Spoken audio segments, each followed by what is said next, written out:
இங்கே ஒரு பொண்ணு அவங்க ஆஃபீஸ் வேலையை முடிச்சுட்டு வீட்டுக்கு போயிட்டுருக்காங்க. அப்படி போயிட்டுருக்கும்போது யார்கிட்டேயோ ஃபோனில் பேசிக்கிட்டே போகிறாங்க. அவங்க பின்னாடி ஒரு மர்மமான பெண் அவங்கள பின்தொடர்ந்து வராங்க அப்படின்றத அவங்க கவனிக்கல. அவங்க கூட ஃபோனில் பேசுகிறவங்க இப்போ எங்கே வந்துக்கிட்டு இருக்கன்னு கேட்குறாங்க.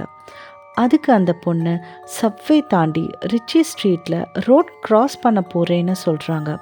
அப்போ அந்த ஃபோனில் பேசிகிட்டு இருந்தவங்க கொஞ்சம் கவனமாக வா, ஏன்னா போன வாரம் தான் அந்த ரோட்டில் செயின் ஸ்நாச்சிங் நடந்ததுன்னு சொல்கிறாங்க. இதை கேட்டதும் அந்த பொண்ணு கொஞ்சம் கான்ஷியஸ் ஆகுறாங்க. அது மட்டும் இல்லாமல் பின்னாடி ஒரு பெண் அவங்கள பின்தொடர்றத அப்போ தான் அவங்க கவனிக்கிறாங்க. சரி, நான் பார்த்துக்கிறேன் அப்படின்னு சொல்கிறாங்க.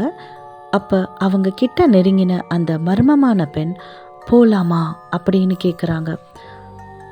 அதை கேட்டதும் இவங்க ரொம்பவே பயந்து போய் வேகமாக ரோட் கிராஸ் பண்ணுறாங்க.